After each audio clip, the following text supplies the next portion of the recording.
Hola, muy buen día. Muchas gracias, primero que todo, por la invitación de Funcolet, en la que buscamos realmente demostrar que somos cada vez más los que estamos pensando en este diagnóstico, que no estamos solos en este proceso desde el punto de vista médico y mucho menos ustedes como pacientes se pueden sentir cada vez un poco más tranquilos que estamos trabajando arduamente en aprender sobre esta enfermedad. Y esta imagen creo que explica bastante esta sensación que se tiene cuando comenzamos con los síntomas referentes a la amiloidosis. Y es por dónde comenzamos como pacientes a contarle a nuestro médico tratante lo que estamos sintiendo y por dónde comenzamos nosotros como médicos a hacer el enfoque clínico del paciente y poder llegar finalmente a un nombre y un apellido para todos estos síntomas que el paciente manifiesta o que el familiar manifiesta y que a veces es difícil poder enfocarlos bajo un solo diagnóstico. ¿Qué le pasa con los pacientes que tienen amiloidosis? Esa de pronto es un poco la historia de muchos cuando comienzan a mirar un poco hacia atrás una vez ha llegado el diagnóstico. Y es que presentan sensación de calor en los pies, dolor en las piernas, edemas, estreñimientos, diarreas, hormigueo en las extremidades inferiores o superiores o en ambas, palpitaciones, y lo peor de todo, lo que asusta mucho más es cuando llegamos a esta sensación de ahogo al caminar. Si se dan cuenta, estos síntomas comienzan bastante bizarros. Muchos quizás hemos sentido alguna de estas manifestaciones. Sentirlas no quiere decir que ya vamos a llegar al diagnóstico, pero la persistencia de estos síntomas, la no respuesta al manejo y el ir sumando cada vez más síntomas son los que tienen que hacernos sonar de pronto un campanazo de alerta y pensar un poco más allá de síntomas sueltos y empezar a conglomerarlos todos bajo un solo diagnóstico, porque estas son las manifestaciones iniciales de los pacientes que finalmente van a llegar al diagnóstico de certeza de la amiloidosis. Y vamos a comenzar esta charla para hacerlo un poco más dinámico, como si fuera una historia. Vamos a comenzarlo al revés, digámoslo así. Vamos a revisar este caso clínico. Cuando yo llego a revisar este paciente, lo hago realmente cuando ya el paciente tenía el diagnóstico, pero tiene una historia bastante larga de manifestaciones clínicas, que es lo que queremos que no suceda. O sea, queremos no llegar a un diagnóstico tan tarde para que así no vayamos a tener pacientes muy deteriorados en el momento de poder ofrecer algún tipo de manejo. Se dan cuenta aquí que es un paciente masculino de 69 años de edad y que me comunican para el asesoramiento genético. La historia del paciente comenzó 12 años antes de que yo me reuniera con él y comenzó con cosas muy generales. Fíjense aquí, sensación de cansancio, pocas ganas de tener actividad física, poco deseo de caminar, se sentía muy cansado todo el tiempo. Comenzó a haber insomnio, sensación de adormecimiento en los miembros superiores, edema de los miembros superiores bilateral y comenzamos ya con disestencia en miembros inferiores. ¿Qué pasó después?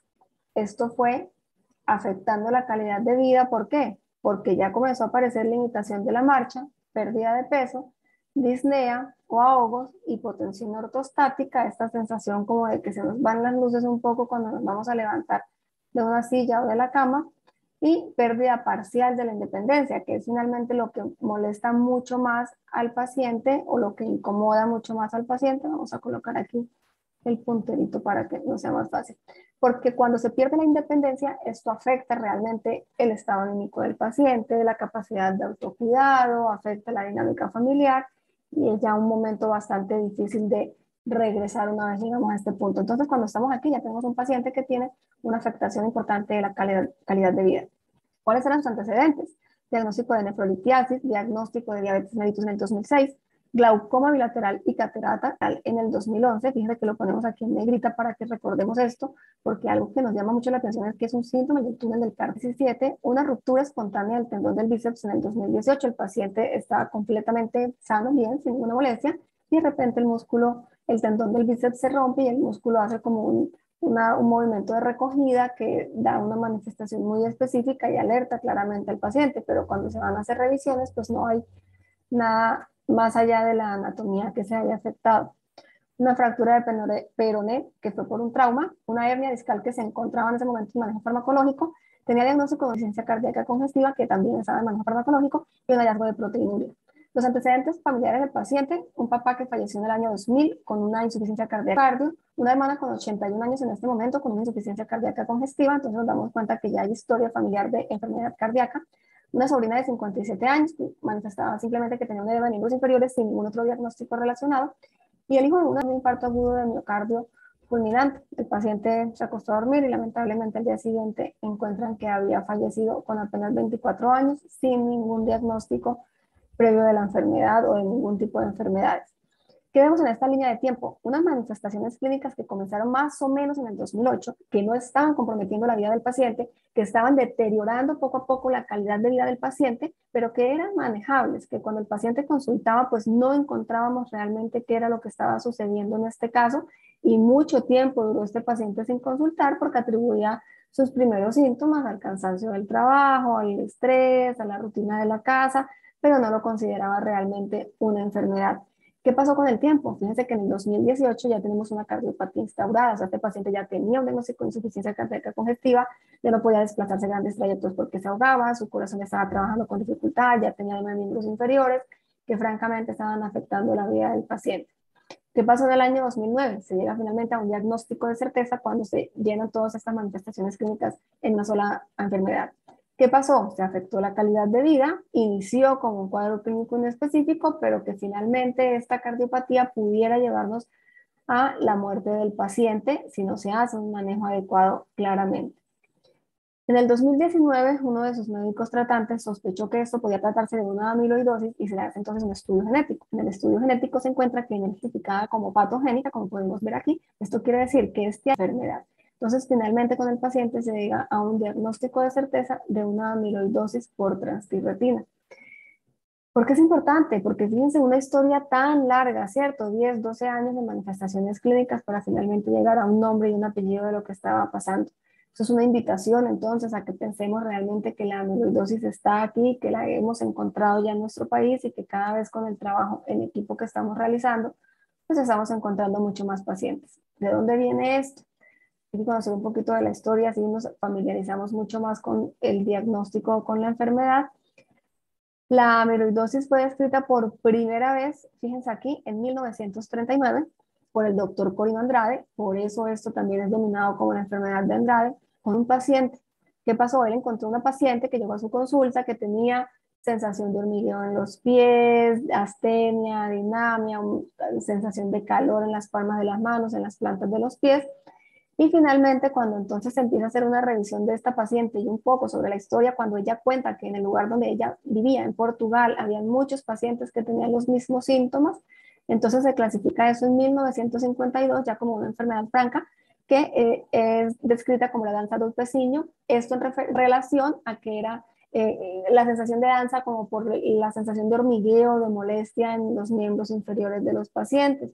Y aquí tenemos este artículo que es una publicación muy interesante porque es la primera publicación que se hace de la enfermedad en donde se describe, ¿no?, Andrade. Entonces ya nos damos cuenta que es una única paciente, pero cuando se hace la revisión de la historia de ella y de sus familiares se dan cuenta que en Portugal hay una gran población con las mismas manifestaciones clínicas y que finalmente se llega entonces al diagnóstico de la amiloidosis. ¿Pero qué significa tener amiloidosis entonces? Lo primero que tenemos que tener claro es a qué se refiere el diagnóstico como tal. Y como dice aquí, la amiloidosis no es una enfermedad, son un grupo de enfermedades que se caracterizan por el depósito de una sustancia en diferentes tejidos y órganos. Entonces eso quiere decir que como es una enfermedad de depósito, a mayor tiempo de la enfermedad, mayor carga de la enfermedad, ¿cierto? Mayor depósito de esta sustancia, que es la que finalmente va a venir a generarnos problemas en los pacientes. Existen 36 diferentes proteínas que se depositan en los tejidos y por lo tanto van a manifestar la enfermedad. Desde el punto de vista del gen, decíamos que hay una mutación en el gen TT, que la sustancia que se llama transtirretina, una molécula formada por 4 partes, fíjense que es un tetrámero, retinol, como lo tenemos acá descrito, y la tiroxina. Entonces esto funciona como si fuera una canastica. Aquí viene el retinol, viene la tiroxina, y ella la va a transportar a través del gen del TTR. Esa transtirretina no va a estar o de cantidad adecuada o de función adecuada, va a ser una proteína mal funcionante y ella no va a ser capaz de comportarse como una molécula de 4 que la tenemos en monómeros y finalmente ella no va a ser capaz de funcionar. Entonces, finalmente, esta molécula mal funcionante lo que va a hacer es que va a ir depositándose en los tejidos y va a terminar produciéndonos entonces un efecto tóxico sobre los órganos en donde se esté depositando. ¿Dónde se produce la transtirretina? Principalmente en el hígado y en menor cantidad en plexos coroideos y en retina. Eso quiere decir entonces que vamos a tener un hígado que está cumpliendo mal la función de generar esta proteína a causa de esta mutación en este gen. Y si es familiar, entonces viene la siguiente pregunta muy importante: ¿cómo se hereda? Y aquí es entonces en donde entra el trabajo de genética, porque es muy importante poder responder estas dos preguntas, porque esto va a afectar o a definir un poco la dinámica familiar una vez tenemos a un miembro de nuestra familia diagnosticado con la enfermedad. Esto se hereda de manera autosómica dominante. ¿Qué quiere decir eso? Que tenemos un papá, aquí significa que este señor está afectado, y tenga un hijo, ya sea hombre o sea mujer, sin distinción de género, vamos a tener un 50% de riesgo de heredar la enfermedad, y un 50% de personas o estos hijos, esta descendencia, hereden este gen aquí que lo vemos todo grisecito, que es el que está completamente sano, ¿cierto? Entonces, eso es como tirar una moneda al aire. Cada vez que hay un embarazo de una persona que tiene el diagnóstico de amiloidosis, esa persona sabe que nos estamos jugando con cara y sello. 50% que sí, 50% a que no, vamos a heredar la enfermedad a nuestra descendencia. Porque es importante esto, porque es importante nosotros como posibles padres conocer el riesgo que tenemos de heredar la enfermedad a nuestros hijos para así tomar decisiones tempranas, tomar la decisión de no tener hijos, tomar la decisión de acudir a un médico de manera temprana para hacer los estudios correspondientes y por lo tanto hacer diagnósticos tempranos, porque decíamos hace un rato, es una enfermedad de depósito. Entonces, si yo evito que se deposite esa sustancia patogénica, vamos entonces a disminuir la carga de la enfermedad y por lo tanto la afectación multiorgánica que ella nos genera. Cada vez que tenemos a más personas involucradas en este tema de la amiloidosis, pues vamos a lograr tener mucho más diagnósticos acerca de esta patología. Decíamos que inicialmente Andrade comienza a hacer los primeros diagnósticos de ella, pero resulta que tenemos migración, no desde hoy, la migración es un hecho histórico, y esta migración hizo que llegaran pacientes con la enfermedad a toda América. Hablando específicamente de América, casos detectados en Brasil, y Colombia pues no fue uno de los países que se nos haya escapado de esto. ¿Por qué? Porque cada vez que un paciente migra con una mutación, cualquiera que ella sea, y tiene descendencia a ese nuevo lugar de llegada, pues esto nos va a generar nuevos casos. Lamentablemente en Colombia no tenemos unos datos muy claros aún a la fecha, pero a nivel mundial fíjense que tenemos más de 50.000 individuos afectados con la mutación. Esto quiere decir claramente que en Colombia cada vez que vayamos aumentando el estudio de la enfermedad, pues vamos a llegar a mucho más diagnósticos. En este momento tenemos un grupo o grupos importantes de pacientes detectados en Cauca, Valle del Cauca, Cesar, Bolívar y Atlántico. ¿Por qué ahí? No es porque ahí esté la enfermedad o porque ahí es en donde solamente la vayamos a encontrar, simplemente es porque esta migración de una u otra manera hizo que estos lugares fueran donde llegaron a asentarse estas poblaciones extranjeras y finalmente pues generación tras generación estamos heredando la mutación.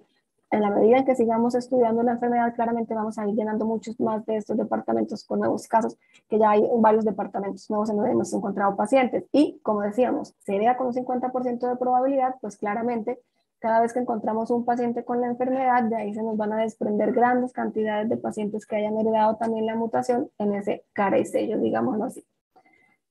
La amiloidosis, entonces ya sabemos que es una enfermedad hereditaria, es una enfermedad sistémica y progresiva, que quiere decir que esa sustancia se nos va a depositar en cualquier parte de nuestro organismo, por lo tanto vamos a tener afectaciones en múltiples órganos y que es progresiva. A mayor tiempo, mayor depósito de la enfermedad. Lamentablemente es discapacitante y fatal si no hacemos un abordaje temprano de los pacientes y tiene una variabilidad fenotípica importante. ¿Por qué es esto? Porque vamos a tener pacientes que van a tener más síntomas en corazón, más síntomas en sistema nervioso, más síntomas a nivel renal. O sea, cada paciente se nos va a comportar de una manera diferente, inclusive aunque sean miembros del mismo grupo familiar. Y otra cosa que va a determinar un poco el comportamiento de la enfermedad es el tipo de mutación que tenga la persona para la enfermedad, porque hay mutaciones que nos dan mayor afectación en sistema nervioso o mayor afectación a nivel cardíaco. Por eso es importante el diagnóstico específico o certero bajo estudios moleculares para la enfermedad. ¿Dónde vamos a encontrar manifestaciones clínicas? Y decíamos que era una enfermedad sistémica, ¿cierto? Entonces vamos a encontrar manifestaciones oculares. Fíjense que aquí tenemos, por ejemplo, glaucoma, que nos lo refirió el paciente con quien iniciamos esta presentación. Va a haber estenosis espinal porque hay depósito en canal medular de la sustancia de esta transtirretina y este depósito va a generar algo de compresión en el canal. Manifestaciones gastrointestinales, que es esta intermitencia entre episodios de diarrea, episodios de estreñimiento, sensación de llenura, distensión abdominal. Esto va a generar con el paso del tiempo que los pacientes entren en desalimentación porque no van a querer comer, no van a sentir apetito y sienten que con una mínima cantidad que estén comiendo van a generar una sensación de llenura bastante rápida y esos pacientes van a terminar llegando pues a una pérdida importante de peso a consecuencia de esta situación. Síndrome del túnel carpiano bilateral. Si recordamos cuando presentamos el caso clínico, nuestro paciente tenía síndrome del túnel del carpo bilateral. Esta es una manifestación muy importante. Según la literatura se describe que muchos años antes de llegar al diagnóstico o muchos años antes de tener manifestaciones sistémicas, ya estos pacientes están teniendo manifestaciones clínicas de el síndrome del túnel del carpo. Entonces esto es un dato muy importante porque si tenemos un túnel del carpo unilateral que está directamente relacionado con la ocupación o con los movimientos mecánicos del paciente, esa pudiera ser la explicación. Pero un túnel del carpo bilateral, un túnel del carpo que no responde al manejo o que se opera, por ejemplo, y vuelve y aparece, tenemos que estar pensando qué hay detrás de este diagnóstico que nos esté generando esa recurrencia de la enfermedad. Neuropatía periférica sensitivo-motora, aquí es entonces en donde estamos hablando del daño que se genera por el depósito de sustancias a nivel del sistema nervioso periférico y son estas sensaciones que el paciente va a tener de pérdida de sensibilidad, sensación de calor, de hormigueo, de dolor y que finalmente va a progresar a alteración también motora de la extremidad. Las manifestaciones cardiovasculares que lamentablemente son las que principalmente llevan al paciente a la muerte, en la cual vamos a tener arritmias, bloqueos de conducción, insuficiencia cardíaca. El paciente comienza con una historia en la que hay sensación de ahogo, sensación de palpitaciones, sensación de opresión, pero pues estos son manifestaciones iniciales que van a ir progresando hasta llevar al paciente a enfermedad grave cardíaca que puede llevarlo a la muerte. A nivel de corazón, de riñón, vamos a encontrar proteinuria, insuficiencia renal, hipotensión ortostática, el paciente que se levanta rápido de la silla, que se levanta rápido de la cama y siente que como que el mundo se va, que se marea o que puede tener inclusive síncopes. Retención urinaria porque no hay una adecuada respuesta del sistema nervioso ese que nos activa o nos desactiva, que nos pone en alerta o nos pone relajado y eso nos va a afectar entonces a nivel urinario, puede generar disfunción sexual y anormalidades de la sudoración porque no hay una adecuada termorregulación corporal. Aquí tenemos entonces un poco de cómo funciona este sistema simpático y parasimpático del que hablamos. Tenemos una parte de nuestro sistema nervioso que está encargado de activarse, de producir, de protegernos, digámoslo así. Y otro sistema, otra parte, otra área de este sistema en el cual nos regula, nos inhibe. Entonces, si yo tengo un solo sistema activo, puedo permanecer en diarrea, pero si tengo el sistema contrario activo, puedo permanecer en estreñimiento. Más o menos ese es como el equilibrio que necesitamos mantener. Por ejemplo, entonces aquí vemos, en el sistema parasimpático contrae las pupilas, en el sistema simpático dilata las pupilas. A esto me refiero cuando hablamos de que necesitamos algo que nos active, algo que nos inactive para mantener un equilibrio. Cuando tenemos un gran depósito de esta sustancia patogénica a nivel de los ganglios, esta activación o inactivación no se va a producir de manera adecuada y el paciente va a estar en episodios prolongados bajo la función del sistema parasimpático o en episodios prolongados bajo la función del sistema simpático y esto claramente va a generar enfermedad, disconfort en el paciente y que puede traer complicaciones a largo plazo. ¿Qué es lo que el paciente nos va a decir a nivel de manifestaciones sensitivas? Esta es la mejor imagen que resume de repente todo de lo que el paciente inicia en síntomas. Esta sensación de hormigueo que no se resuelve sola, que puede mejorar o empeorar algunos días, pero que definitivamente no va a desaparecer una vez inicia. Y esto va a ir progresando porque es una enfermedad que comienza con una alteración netamente sensitiva, pero va a progresar a alteraciones motoras y que puede poner en peligro al paciente por las afectaciones de sensibilidad. Fíjense en estas imágenes, por ejemplo, son lesiones que principalmente han ocurrido todas ellas a causa de la pérdida de sensibilidad. Si nosotros nos acercamos a una olla caliente, al exhausto de una moto, la sensación de calor hace que nos retiremos como una medida de protección. Pero cuando yo no me doy cuenta que está caliente la superficie a la que yo me estoy acercando, pues va a pasar esta situación. Entonces, esto es un paciente que se quemó con un calentador porque no percató, no sintió que estaba caliente. ¿Y esto por qué sucede? Porque tenemos ese sistema nervioso sensitivo afectado a consecuencia del depósito de la transtirretina. Quemaduras, fíjense esta lesión por presión y lesiones por presión y los pacientes no se percatan de que esto está sucediendo porque no tienen esta sensación de dolor. Estas son imágenes que podemos estar acostumbrados en el área médica a verlas un poco de pronto, las amputaciones también en los pacientes diabéticos, porque la diabetes con el paso del tiempo, una diabetes no controlada nos va a generar también una polineuropatía, una pérdida de la sensibilidad. Entonces fíjense que aquí ya tenemos, de entrada ya sabemos pues que esto pudiera ser un diagnóstico diferencial. Cuando vemos esto en automático nuestra cabeza se va a pensar en diabetes, pero si hacemos estudios para diabetes y no diabetes, pues no nos vamos a quedar ahí, tenemos que buscar otras Otros posibles diagnósticos. Fíjense esto, lesiones también por quemadura en la punta de los dedos y fíjense a nivel de miembros inferiores por el calzado, lesiones que son perfectamente prevenibles cuando sabemos que tenemos un diagnóstico y deberíamos saber pues cómo cuidarnos ante este diagnóstico o cómo manejarlo. Fíjense esta lesión tan severa en la cual comienza con alteraciones de estas sensitivas leves, pero la enfermedad progresa severamente y fíjense que hay pérdida prácticamente completa de todas las falanges. Y es una enfermedad desafortunadamente progresiva. Aquí tenemos en el estadio 1 un paciente que está recién diagnosticado, en la cual tenemos un paciente con bajo peso, con poca masa muscular, pero no nos está dando alertas a la masa muscular, por lo tanto ya comenzamos a inferir que este paciente está teniendo afectaciones motoras. Fíjense que aquí el paciente tiene un pañal, ya no hay control adecuado de esfínteres porque ya tenemos una afectación a nivel del sistema nervioso simpático y parasimpático, y tenemos en el estadio 4 un paciente postrado en cama. ¿Por qué? Fíjense que no hay nada ni de masa muscular a las extremidades, ya este paciente no va a tener la fuerza necesaria ni para sostener su cuerpo sobre sus propias piernas ni para poder articular movimiento. Entonces, desafortunadamente, la enfermedad progresa. ¿Qué necesitamos hacer? Diagnósticos muy tempranos para disminuir esta velocidad de la progresión y no llegar a tempranas edades a este cuadro clínico. Les decía que nuestro paciente había hecho una ruptura espontánea del tendón del bíceps. ¿A qué se les parece esto? Hacemos ruptura del tendón del bíceps, el músculo se recoge y nos va a generar una imagen que se parece bastante a esto cuando Popeye se comía sus espinacas. ¿Esto por qué sucede? Porque el tendón se daña, se deteriora y se rompe espontáneamente, sin traumas, sin exceso de peso, sin ningún tipo de estímulo. Podemos acostarnos a dormir y al día siguiente levantarnos con esta lesión. La lesión nos va a generar claramente pérdida de la fuerza y del control del brazo, pero no nos va a generar ninguna alteración grave o que compromete la vida del paciente, pero es una manifestación que nos debe llevar a pensar en amiloidosis. Signo de Popeye se llama. Hay afectaciones a nivel de corazón, esto vamos a pasarlo rapidito. Aquí lo que importa es que tengamos en cuenta que si yo tengo manifestaciones del sistema nervioso central, debo buscar o estudiar o estudiarme cómo está mi corazón, porque vamos a tener, decíamos, palpitaciones, arritmias, episodios de taquicardia y episodios también de alteraciones a nivel de la estructura del corazón. Entonces aquí tenemos una ecografía normal, 4 cavidades separadas por unas estructuras que podemos ver que son como simétricas, alineadas, pero cuando tenemos un paciente ya con una alteración de la estructura, aquí tenemos un septum gordo, ¿cierto? Aquí tenemos una pared del corazón que está bien definida y delgada, y aquí tenemos una pared del corazón que está mucho más aumentada de tamaño.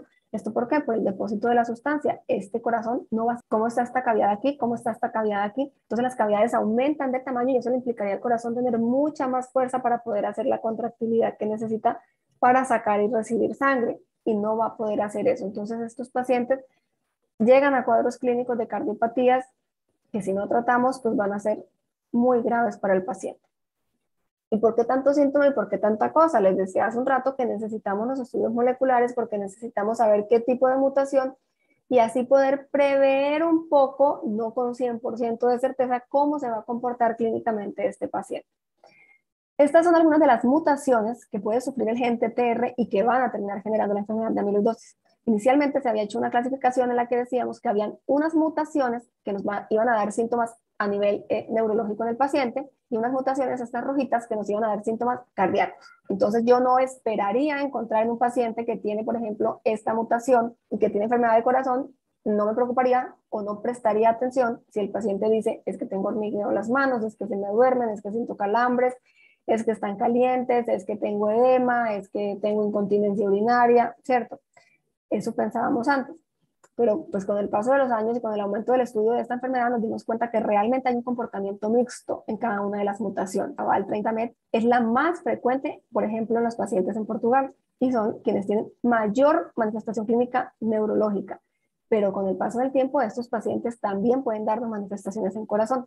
¿Qué estamos encontrando en Colombia? Esta es la mutación que hemos encontrado más frecuentemente en Colombia. El 122 isoleucina o 142 isoleucina por una reforma de la nomenclatura, en la cual tenemos claramente descrito que tenemos una importante manifestación cardíaca, pero con el paso del tiempo y con la práctica clínica nos estamos dando cuenta que estos pacientes que tienen enfermedad cardíaca por la mutación también tienen historia de manifestaciones en el sistema nervioso periférico. Recordemos el paciente que revisamos, tenía una mutación 142 isoleucina, o sea, esta misma, y él comenzó con síntomas en el sistema nervioso periférico. Recuerdan que se le dormían los pies, que le hormigueaban, que los tenía calientes, que se inflamaban, eran manifestaciones del sistema nervioso y también tenía síndrome del túnel del carpo bilateral. en este momento con una importante afectación del corazón por el gran periodo de la enfermedad sin manejo específico para ello. Entonces es importante, una vez llegamos a la sospecha diagnóstica de amiloidosis, tenemos que hacer una confirmación genética, porque cuando hacemos el estudio genético vamos a saber en cuál de estos dos extremos vamos a estar. ¿Qué espero yo con este paciente? ¿Mayor síntoma neurológico o mayor síntoma cardíaco? Esto me va a permitir explicar un poco mejor la enfermedad, el paciente va a hacer mucha mayor conciencia del diagnóstico que se le está haciendo y va a entender también que es muy importante como paciente entender cuál es el proceso de la enfermedad que se está viviendo a raíz de esto. Ese es un artículo que se publicó en el 2020, fíjense, en el que o 142 isoleucina, tiene manifestaciones más comúnmente cardíacas, pero que también van a tener manifestaciones del sistema nervioso, como por ejemplo neuropatía periférica, síndrome del túnel del carpo. Entonces, sí es importante que tengamos claro que una mutación no excluye ningún síntoma. Encontrando en Colombia, hemos encontrado que la gran mayoría tiene específicamente esta mutación. Ay, perdón. Entonces, para ir ya concluyendo un poco la idea, tenemos que tener claro cuándo vamos a pensar en amiloidosis, y para eso nos son muy útiles los signos de bandera roja. ¿Cuándo me voy a preocupar o cuándo voy a orientar el diagnóstico hacia esto? O cuándo yo como paciente puedo decir, tengo los síntomas que tiene mi papá, tengo los síntomas que tiene mi mamá, pero adicional a los síntomas de él tengo estos síntomas. Puede ser, no puede ser, mejor vamos a consultar teniendo claramente el antecedente familiar que ya hayamos reconocido, que hayamos vivido. Entonces, ¿cuáles son los signos de bandera roja? Una neuropatía sensitivo-motora progresiva sistémica, o sea, el paciente que tiene estas manifestaciones en extremidades, en miembros inferiores y superiores, que empeora con el paso del tiempo, que no mejora con el manejo que se está dando y que no encontramos una causa orgánica que nos explique este cuadro clínico. A esta manifestación vamos a sumarle alguna de estas: disfunción autonómica, manifestaciones gastrointestinales, manifestaciones cardíacas, síndrome del túnel del carpo, insuficiencia renal, opacidad vítrea y claramente la más fácil, pues los antecedentes familiares claramente. Si tenemos una historia en la que tenemos una neuropatía y podemos sumar alguno de estos síntomas o no hay alguno de estos síntomas, pero tenemos un antecedente familiar, ese es un paciente que claramente tenemos que sospecharle, descartarle o confirmarle la amiloidosis. Y otra situación muy importante y que he repetido a lo largo de la charla: pacientes que están en tratamiento pero no mejoran con el tratamiento que se esté dando y que al contrario el cuadro clínico va empeorando de manera progresiva, rápidamente progresiva. Es un paciente en el que tengo que de pronto evaluar un poco cuál es el diagnóstico que se dio, evaluar cuál es el manejo que se está haciendo, revisar realmente la sintomatología y los antecedentes si los tenemos y finalmente poder ofrecer estudios para amiloidosis. ¿Y cuál es el objetivo de esto? ¿Cuál es el objetivo de pensar en la enfermedad y de diagnosticar la enfermedad? Que podemos ofrecer manejos. O sea, la idea aquí es que si hacemos un diagnóstico temprano tenemos más opción de mejoría clínica para este paciente, pero si hacemos diagnósticos muy tarde, pues va a ser realmente poco lo que se puede ofrecer. ¿Cuáles son las opciones? Decíamos que la transtirretina se produce más del 90% en el hígado, por lo tanto, entonces hace mucho tiempo la opción de manejo era hacer un trasplante de hígado, ¿cierto? Si yo me pongo un trasplante que no tenga esta predisposición o esta mutación, pues él me va a producir una transtirretina sana y por lo tanto evitaríamos la enfermedad, pero pues llegar a un trasplante no es tan fácil como decir. Otra opción es estabilizar la molécula. Decíamos que esto tiene que estar en organización de tetrámero. Entonces la idea es medicamentos que nos permitan estabilizar o mantener este tetrámero conformado para que él pueda hacer la tarea o el trabajo. Y la otra opción es que decíamos, eso es una enfermedad de depósito. Entonces si yo tengo demasiado de algo, pues elimino ese exceso de algo y así entonces disminuiríamos la carga de la enfermedad. Cada paciente tiene un comportamiento diferente de la enfermedad y por ende en cada paciente hay que revisar cuál sería la opción de manejo más adecuada. ¿Y por qué entonces sigue genética metida en todo este rollo de la amiloidosis cuando ya hacemos el diagnóstico o cuando ya el paciente nos llegó con el diagnóstico a casa? Al consultorio, perdón. Fíjense que aquí tenemos nuestro paciente que fue diagnosticado, pero a raíz de este diagnóstico comenzamos a hacer un estudio de pedigrí y nos vamos dando cuenta que tenemos un paciente adicional, ya vamos con 2 miembros de la familia con la enfermedad, 3 miembros con la enfermedad, 4 miembros de la familia con la enfermedad, 5 miembros con la enfermedad, 6 miembros con la enfermedad, 7 miembros con la enfermedad. Entonces fíjense que con este caso índice que nos permitió abordar a un gran grupo familiar, estamos viendo en su línea generacional, muy seguramente en ese riesgo del 50% de heredabilidad, vamos a continuar encontrando pacientes con el mismo diagnóstico. Entonces es importante que tengamos muy claro cómo se produce la enfermedad, cómo se diagnostica la enfermedad y cómo se hereda la enfermedad para así poder comenzar a tomar decisiones racionales acerca de la descendencia. Y aquí tenemos una historia bien interesante. Cuando hicimos todos estos hallazgos, los hicimos por estudios de pedigrí, porque realmente la mayoría de ellos, sobre todo esta línea generacional que es mucho más joven, refería que estaban completamente asintomáticos. Pero cuando hacemos el hallazgo en este paciente masculino de 55 años, que él seguía diciendo que era una persona completamente sana, a los pocos meses hace un espasmo muscular severo que le diagnostican en el trabajo y finalmente entonces comenzamos otra vez como a retomar todo el interrogatorio del paciente y realmente no estaba tan sano o tan asintomático como él se sentía o se refería, porque encontramos una historia de disestesias, de parestesias, de dolor en miembros inferiores, de adormecimiento en miembros inferiores, es diagnosticado como una posible enfermedad venosa. Adicional, al paciente le había dado COVID porque pues es un paciente detectado en época de pandemia y se relacionó alguno de estos síntomas y el ahogo, la disnea a los pequeños esfuerzos como un síndrome post-COVID, que podía ser realmente, no lo podemos desconocer. Luego entonces se procede a hacer un estudio de electromiografía y la electromiografía nos dice que el paciente tiene una neuropatía por atrapamiento del nervio tibial bilateral a través del túnel del tarso. Esto nos lleva finalmente a un diagnóstico del síndrome del túnel del tarso. El del carpo, que es el más frecuente que nos da en las manos, no lo encontramos en el paciente, pero sí se encontró a nivel de miembros inferiores. Y cuando revisamos la literatura nos damos cuenta que el síndrome del túnel del tarso, uno de los diagnósticos diferenciales como causa de este síndrome es la amiloidosis. Entonces fíjense que un paciente de 55 años, muy joven, laboral activamente en su trabajo, se sentía completamente sano, se reconocía a sí mismo como una persona completamente sana, pero comienza a tener unas molestias que dificultan un poco su actividad laboral y su rendimiento en el trabajo, y cuando se profundiza un poco más en los exámenes, nos damos cuenta que ya estaba teniendo manifestaciones en sistema nervioso periférico. Entonces, es importante estas señales de bandera roja que mencionábamos hace un momento. Recordemos, neuropatía sensitivo-motora, en el caso de él, por ejemplo, claramente había un antecedente familiar que ya estaba reconocido. Y el paciente negó todas estas manifestaciones clínicas, pero con este antecedente, pues claramente ya había que hacer un abordaje de todos los estudios complementarios. Estas manifestaciones son un signo de alarma o de alerta para pensar en la enfermedad y para llegar finalmente al diagnóstico.